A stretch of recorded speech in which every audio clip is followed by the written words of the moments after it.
Dear students, welcome to my channel. आज का हमारा टॉपिक है inversions of double slider crank chain. तो डबल स्लाइडर क्रैंक चेन के टोटल 3 इन्वर्जन्स है।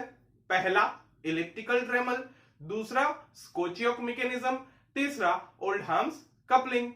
ये तीनों इन्वर्जन्स के बारे में हम आज के लेक्चर में देखने वाले हैं। तो सबसे पहले देखते हैं फर्स्ट इन्वर्जन इलिप्टिकल ट्रेमल।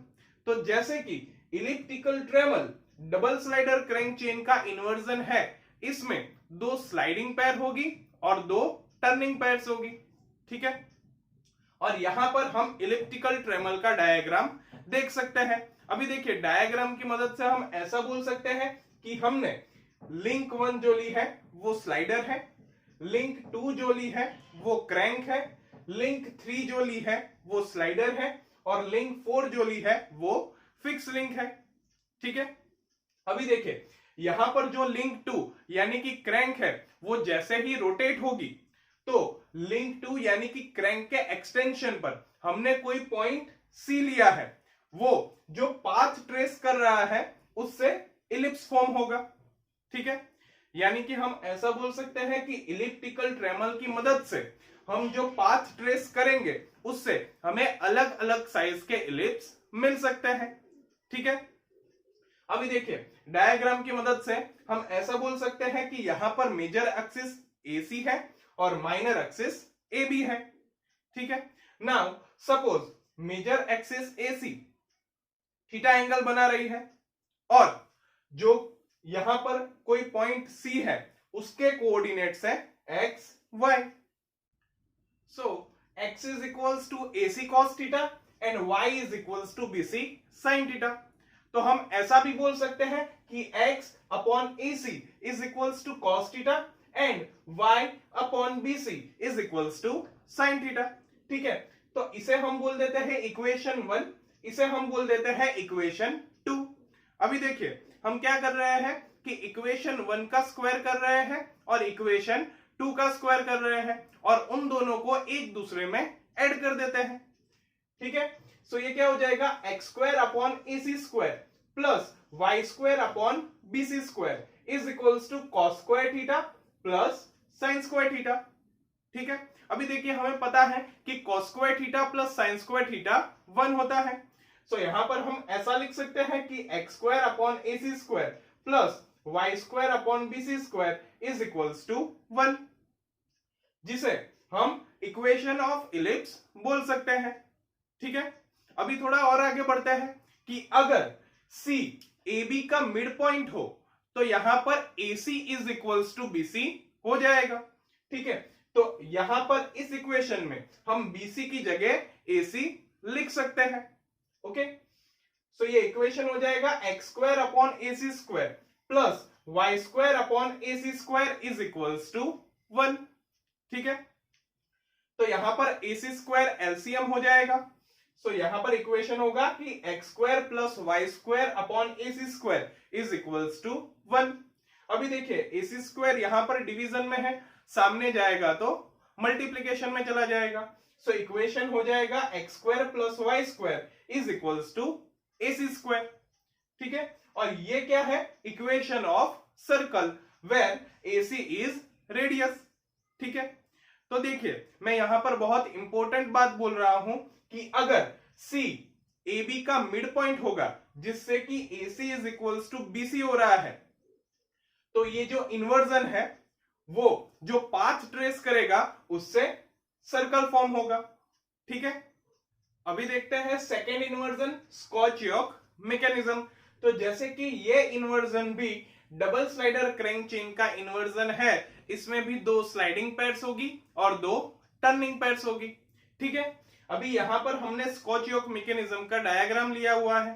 ठीक है, डायग्राम की मदद से हम ये देख सकते हैं कि लिंक 1 फिक्स लिंक है, लिंक 2 ड्राइविंग क्रैंक है, लिंक 3 स्लाइडर है और लिंक 4 स्लॉटेड लिंक है। ठीक है, अभी देखिए ये जो स्कॉच-योक मैकेनिज्म है उसका यूज रोटरी मोशन को रेसिप्रोकेटिंग मोशन में कन्वर्ट करने के लिए होता है। ठीक है, अभी ये समझते हैं कि यह मैकेनिज्म वर्क कैसे करता है। तो जब भी ड्राइविंग क्रैंक जो कि लिंक 2 है वो कोई पॉइंट O के पास जब रोटेटिंग मोशन करती है तो ये जो स्लॉटेड लिंक है जो कि लिंक 4 है वो रेसिप्रोकेटिंग मोशन करेगी, ठीक है। और ये जो फिक्स लिंक है लिंक 1 वो उस रेसिप्रोकेटिंग मोशन को गाइड करेगी, ठीक है। तो इस तरीके से ये मैकेनिज्म वर्क करता है, ठीक है। अभी देखते हैं थर्ड इन्वर्जन, ओल्डहाम्स कपलिंग। तो ओल्डहाम्स कपलिंग भी डबल स्लाइडर क्रैंक चेन का इन्वर्जन है, इसलिए इसमें भी 2 स्लाइडिंग पैड्स होगी और 2 टर्निंग पैड्स होगी, ओके। यहां पर हम ओल्डहाम्स कपलिंग का स्कीमेटिक डायग्राम देख सकते हैं, जिससे हम ऐसा बोल सकते हैं कि यहां पर लिंक 1 और लिंक 3 फ्लेंज है, लिंक 2 फिक्स लिंक है और लिंक 4 इंटरमीडिएट पीस है, ठीक है। अभी देखते हैं ओल्डहाम्स कपलिंग का यूज। तो ओल्डहाम्स कपलिंग का यूज ऐसी 2 पैरेलल शाफ्ट्स को कनेक्ट करने के लिए होता है जिनके एक्सिस के बीच में बहुत कम डिस्टेंस हो, ठीक है। अभी देखिए ये जो दोनों पैरेलल शाफ्ट्स होती है उन्हें उस तरीके से कपल किया जाता है कि अगर एक शाफ्ट रोटेट हो तो दूसरी शाफ्ट उतनी ही स्पीड से रोटेट होगी, ठीक है। और यहां पर ये जो दोनों शाफ्ट्स है उसके एंड पर 2 फ्लेंजेस जो कि लिंक 1 और लिंक 3 है उसे फोर्जिंग की मदद से रिजिडली जोड़ा जाता है, ठीक है। अभी देखिए ये जो फ्लेंजेस है यानी कि लिंक 1 एंड लिंक 3 उसकी इनर फेसेस पर डायमेट्रल स्लॉट्स को कट किया जाता है और लिंक 4 जो कि इंटरमीडिएट पीस C है वो एक सर्कुलर डिस्क होगी और ये जो सर्कुलर डिस्क है उसके दोनों टंग्स यानी कि diametral projections X and Y हर एक फेस पर एक दूसरे से राइट एंगल पर होंगे, ठीक है।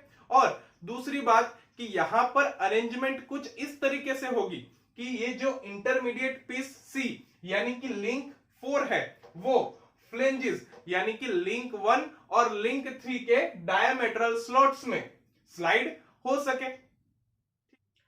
तो अभी हम इसका मैकेनिज्म समझते हैं। तो जैसे ही ड्राइविंग शाफ्ट A रोटेट होना स्टार्ट होगी तो फ्लेंज C इंटरमीडिएट पीस को उसी स्पीड से रोटेट करवाएगी जिस स्पीड से वो खुद रोटेट हो रही है, ठीक है। और ये जो इंटरमीडिएट पीस है वो सेम मोशन को फ्लेंज D में ट्रांसमिट करेगा, जिससे होगा क्या कि शाफ्ट B उसी सेम स्पीड से रोटेट होगी जिस स्पीड से ड्राइविंग शाफ्ट A रोटेट हो रही है, ठीक है। तो इस तरीके से ये मैकेनिज्म वर्क करता है, ठीक है। और इसका मीनिंग ये हुआ कि हर एक इंस्टेंट पर लिंक 1, 3 और 4 की एंगुलर वेलोसिटी सेम रहेगी, ठीक है। अभी देखिए अगर दोनों शाफ्ट की एक्सिस के बीच का सेंटर डिस्टेंस कांस्टेंट रहता है तो इंटरमीडिएट पीस के सेंटर की वजह से जो पाथ ट्रेस होगा वो सर्कल फॉर्म करेगा, यानी कि radius of the circle and centre distance between the axis of the shaft equal हो जाएगा, ठीक है। So if we want to find the peripheral velocity of the disc along its circular path, then it will be Vs is equals to omega into r, where Vs is equals to peripheral velocity of the disk in meter per second, omega is equals to angular velocity of each shaft in radian per second, and r is the distance between the axis of the two shafts in meter, ठीक है। तो इस तरीके से हम ओल्डहाम्स coupling को समझ सकते हैं। सो आई होप ये लेक्चर आपको अच्छी तरह से समझ में आ गया होगा। So thank you for watching my video and don't forget to subscribe my channel.